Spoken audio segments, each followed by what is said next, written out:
Hi everybody, I hope this video finds you well. In this video, we're going to be finishing up section 3.1 from your textbook, which is talking about the definition of the determinant. In the previous video, we did a lot of sort of work to establish this definition of a permutation, the parity of a permutation, the sign of a permutation, and prove some results about permutations. Now that we have this understanding of permutations, we are ready to actually give the definition of the determinant of a square matrix. And then we'll do a couple examples of using that definition to calculate the determinant. So let's go ahead and give that definition. So we're going to let A be an n by n matrix. Then the determinant of A, which is written det of A, is the sum over all n factorial permutations of the sign of the particular permutation you're on times A1P1, A2P2, all the way down to ANPN. So this determinant formula here, it makes use of the permutation, namely the fact that we know that there are n factorial permutations. It makes use of the sign of the permutation, that's sigma of P1 through Pn. Remember, that'll be +1 if the number of inversions is even, and it'll be -1 if the number of inversions is odd. And then this product here. Now, this product is a little bit weird, but you should see what it's sort of doing. What it's taking is it's taking one element from every row, that's why it goes A1, 2, down to n, and one element from every column, because P1, P2 through Pn, right, is going to be a permutation, so all of these will be distinct. So it always chooses one thing from every row and every column. And since it goes over all permutations, it does that for every possible combination. So you're basically summing up, along with these extra little positives and negatives, every product of choosing one element from every row and column of your matrix. So that's what the determinant actually is there. Now, a couple quick notes here. This determinant formula is really pretty nasty to work with. We're going to do a couple examples of using this definition, and we will see that it's not too bad to use this definition for like maybe 2x2s or 3x3s, but even for 3x3s, it gets pretty computationally intensive. When we start section 3.2, we will learn superior ways to calculating this determinant, again, sort of using elementary row operations and some other information, and we will sort of generally avoid using the strict definition here. But you guys should know that this is the formal definition of the determinant. A little notation, right, just so we can sort of see here. If you're talking about a matrix like we did here where we said let A be a matrix, then determinant A is good notation.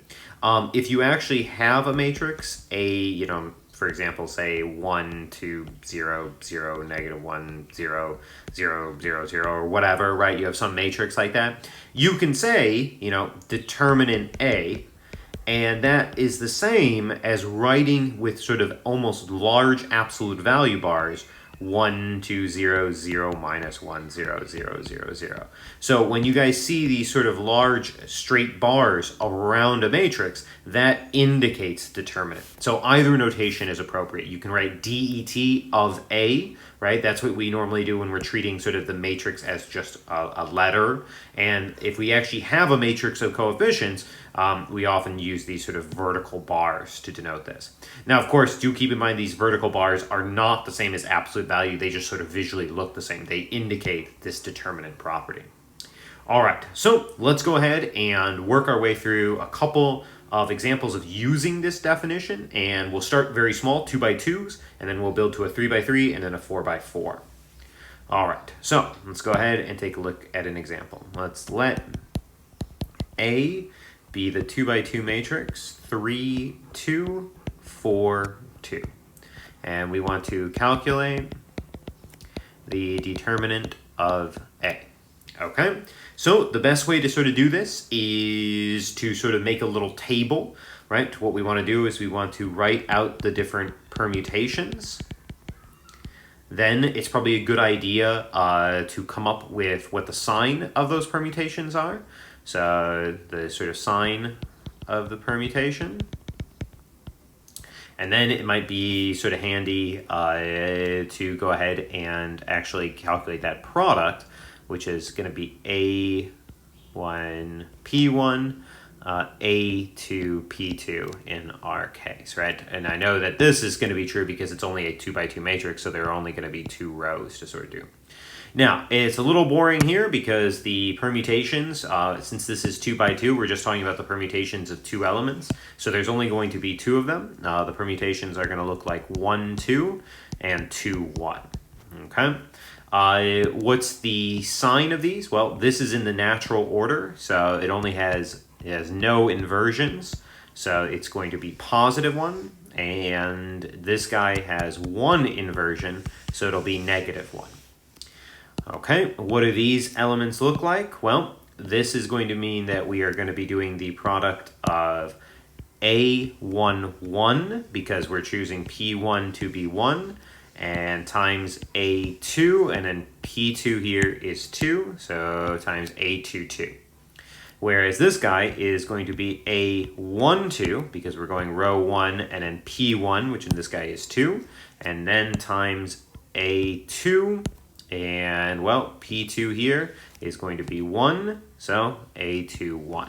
Notice that when we do A11 times A22, we're multiplying these 2 elements, where we chose 1 thing from each row and each column. And then when we do A12 times A21, we're multiplying these 2 things, which again is a way of choosing 1 thing from each row and column. Let's go ahead and actually calculate those. A11 times A22. That is going to be 3 times 2, which is going to be 6. And A12 times A21 looks like it's going to be 2 times 4, which is going to be 8. Then we can actually get our determinant here. So the determinant of A is going to be 1, the sign of this guy, times this, plus the sign of this guy times this. And that looks like the determinant is going to be negative 2.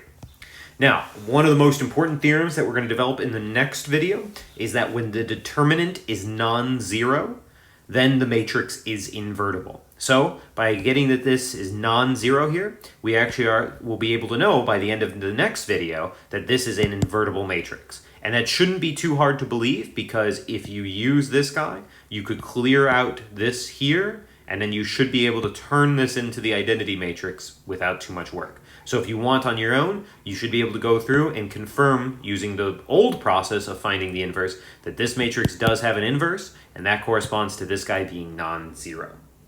All right, let's try this for a slightly larger one with a 3 by 3. All right, so let's let B in this case be the matrix 1, 2, 0, negative 3, 2, 1, and then 2, 4, 0. And we are going to calculate the determinant of B. Okay, so we'll make our little table here. We want our permutations. Then we want the sign of the permutation. And then we're going to need to calculate the product A1, P1, A2, P2, A3, P3.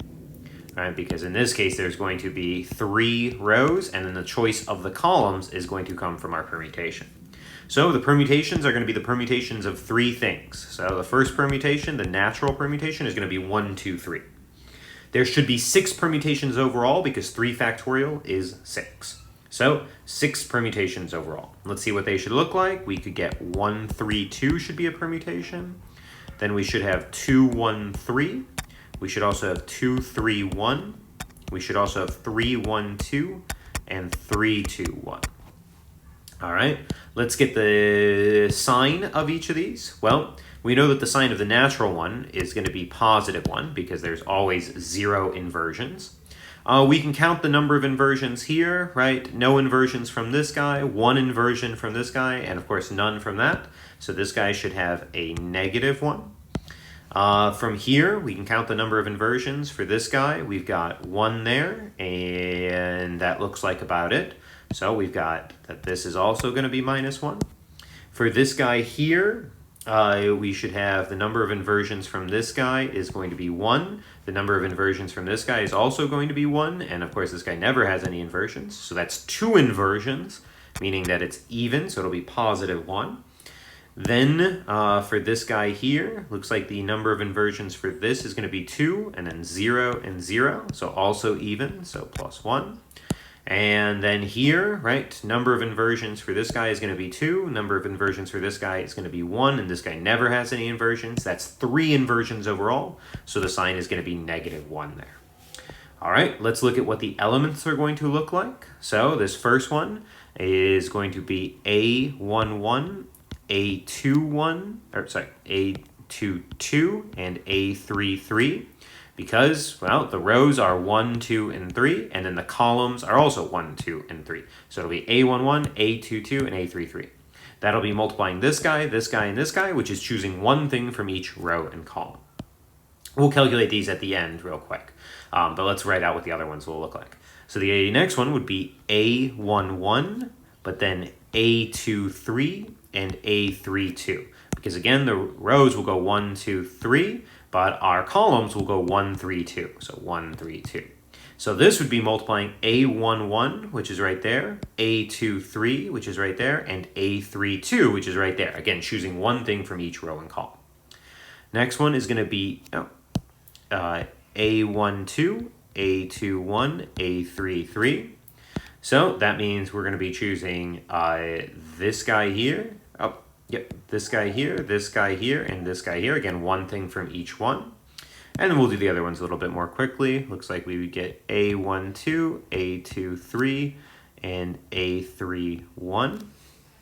Then we should get A13, A21, and A32. And then A13, A22, and A31. All right, let's see what these multiplications will be. So this guy should be, like we said, this guy, and this guy. Since it involves a 0, that product is going to be 0. This guy, we said, is going to be this one, and this one. So that looks like that's going to be a 4 overall. This guy is going to be here, here, and here. That involves a 0, so that is going to be 0 since we're multiplying everything together. This guy is going to be here, here, and here. So it looks like 2 times 1 times 2, that's going to be a 4. This guy here is going to be this guy. Well, I don't even need to think about the rest because it involves a 0 already. So that'll be 0. And then this guy here also is going to involve that A13. So it's going to have a 0. So that'll be 0 there. All right, so let's put this together. This tells us that the determinant of B, we can sort of forget about all the 0 ones. It's just going to simply be that -1 times 4, because we take the sign and that product, and then +1 and 4. So that's going to be, and we're adding these together. So plus that 1 times 4, which is going to come out as 0. Now, again, by the next video, we'll be sort of knowing that the property that we're looking for is that if the determinant is non-zero, then the matrix is invertible. If the determinant comes out as 0, then the matrix is not invertible. It shouldn't be too hard to see that this matrix will not be invertible, because if you use this row right here, you can zero out this row using an elementary row operation. That means there's a 0 row here, which means that the rank of B is less than 3, and we know that for a matrix to be invertible, it needs to have a full rank. So it's not hard to see that this matrix is not invertible, and we just found out that its determinant is also 0. We will see in the next video again that those two things go hand in hand. All right, let's do one more sort of crazy example. We're going to try a 4x4. It's going to be pretty messy because there's going to be 24 different permutations, but let's just try it out here. So let's go ahead and see. So for this guy, we're going to let C be this matrix here. Looks like we want it to be 2, 0, 0, 1, 0, 1, 0, 0, 0, 0, 3, negative 2, and 0, 0, 0, negative 1.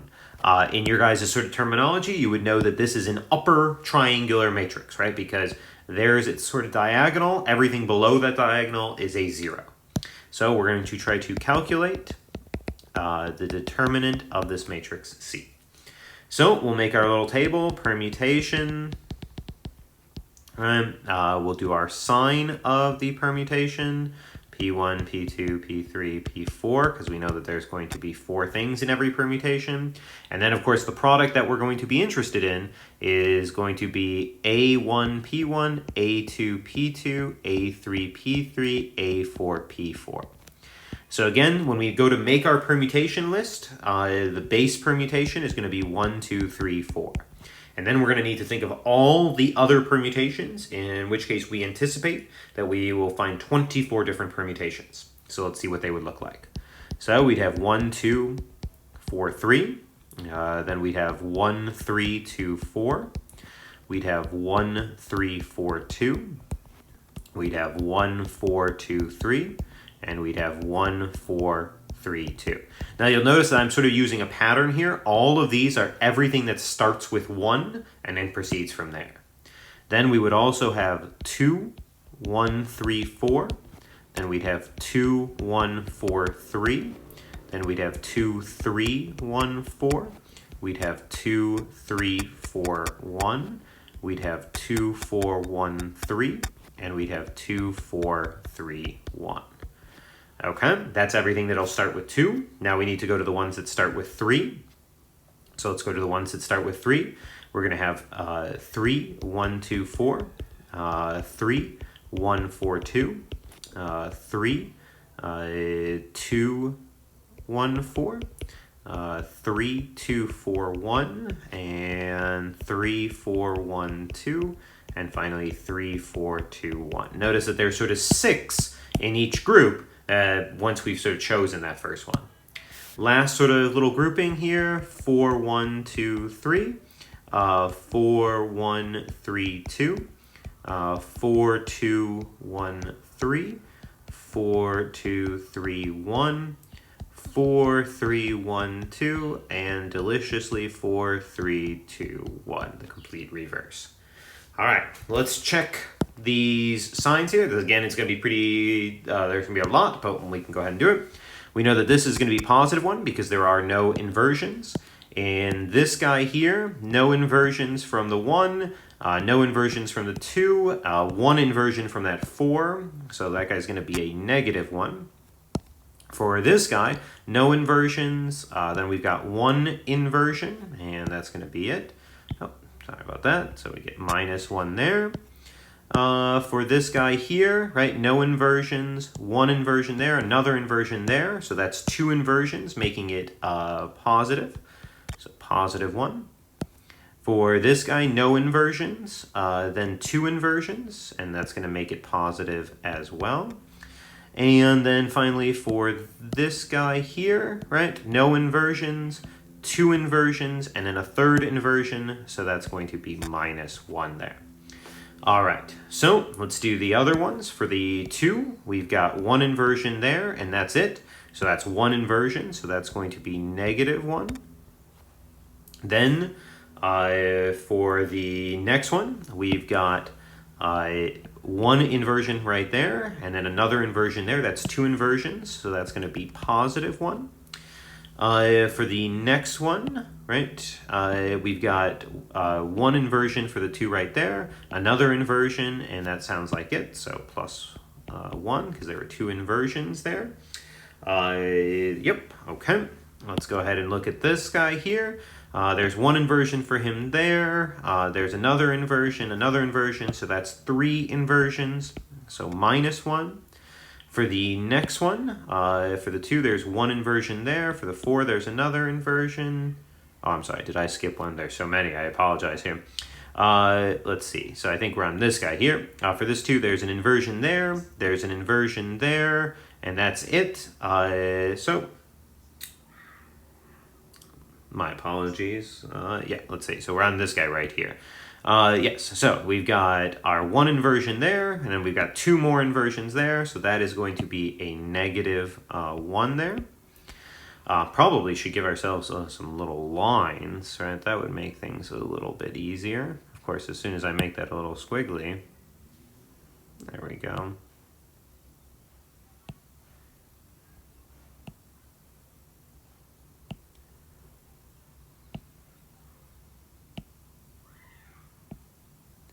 Okay, that's looking a little bit better. Apologize for that. So let's just make sure we can go ahead.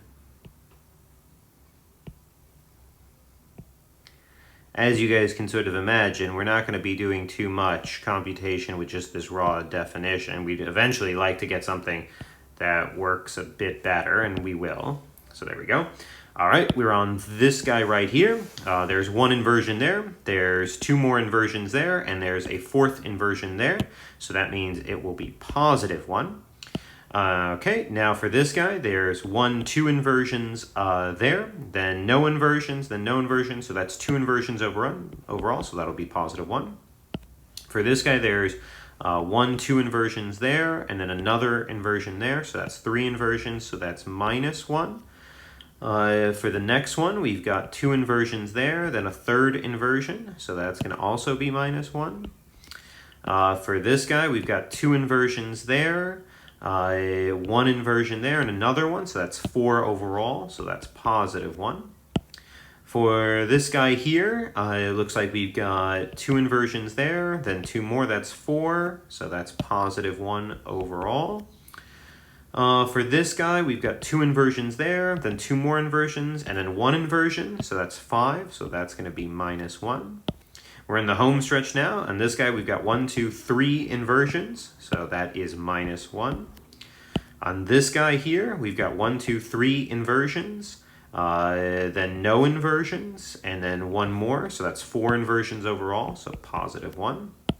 For this guy, we've got 1, 2, 3 inversions, then a fourth one, and that's it, so that's going to be positive 1. Then for this guy, we've got 1, 2, 3 inversions there, a fourth inversion, and a fifth inversion, so that's going to be negative 1. Then for this guy, we've got 1, 2, 3 inversions there, then 4 and 5, and that sounds like it, so that's going to be minus 1. And then for the very last one, the one that's completely out of order, 1, 2, 3 inversions, then 2 more, that's 5, then that one is 6, so that's positive 1 overall. Delightful, right? If you notice that the way that I sort of built my my permutations by sort of the way I chose to make sure I caught all of them, mine does follow a very strict pattern of +1, -1, -1, +1, +1, -1, -1. That's not in general true because that of course is based on how you choose them. The way that I sort of made sure to catch all my permutations is what made this happen. So that tells you it's probably good to have an actual system for doing this, but of course there's no reason to just say given a list of permutations that they follow that pattern. All right, so let's go ahead and think about what this will look like. This time I'm not going to bother writing out these things. I'm just going to go and get the elements.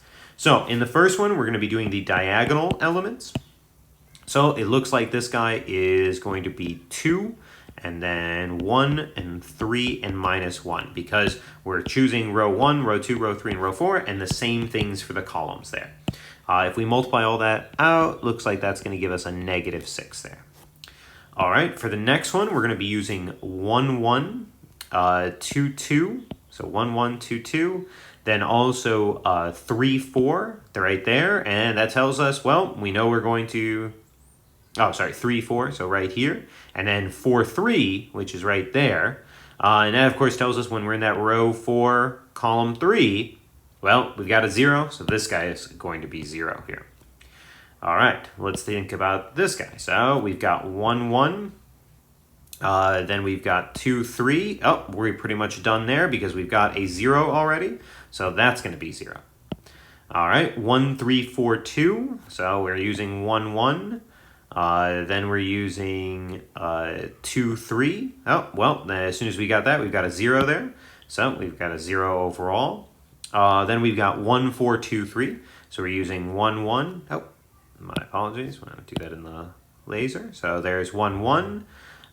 Then we're using 2, 4. Well, 2, 4 is also a 0, so we're good there. So that's going to be 0. Notice this guy was sort of chosen so that there's lots of zeros in here, making a lot of these computations a little bit easier. Now this guy here, we got 1, 4, 3, 2, so we'll be using 1, 1, and then 2, 4, but that of course has a 0, so the product is going to be 0. Now we're moving on into these guys with starting with column 2, so we're going to have 1, 2 right there, right? Row 1, column 2, so that's a 0. So that's going to be 0. Notice that that's going to be true for all of them because for all of these permutations, you're always using A12, and A12 always has a 0. So all of these are going to be zeros. Let's think about the ones where you have row 3. That means you're always going to have A13, but A13 is also 0, so that is also going to be 0 for all these guys. Now we will need to do some work for these because these guys will involve this here. So this guy would involve this, this, then let's see, we're on 2, 3, so my apologies, this guy right here, 4, 1, 2, 3. So we're using this guy, 1, 2, and 3. Oh, so we've got all those zeros there, so we don't need to worry about that. That's a 0. Then we've got 4, 1, 3, 2. So we're doing this guy, and then this guy, of course, that has a 0. So we got a 0 there. Then 4, 2, 1, 3. So we are using this guy, and then 2, 1, 3. So 2, 1, and 3. Oh, we've got those zeros there, so that's a 0. Now on this guy, we've got 4, 2, 3, 1. So that's going to be using this guy, and then we said 2, 3, 1. So 2, 3, and 1. Oh, that last guy, though, is going to be a 0. So that's a 0.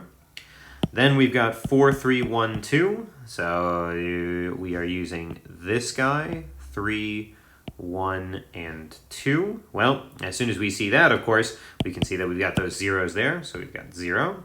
And then finally the last one, we're doing sort of the anti-diagonal. Well, we get some zeros there, and we get that as 0.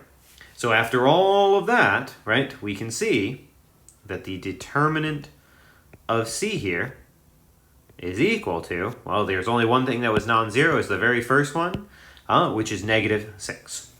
So why did we make you go through all this horrendousness to see all that? Well, one is to make sure you guys are comfortable with this idea of the permutation, and also just so you could sort of see how we were choosing these elements. But a more important thing is that this tells you that this -6 came from only one computation. It was literally on that first one where we just multiplied everything on the diagonal.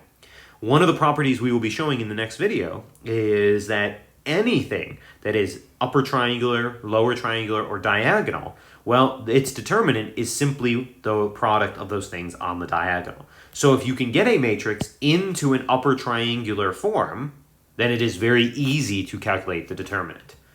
All right.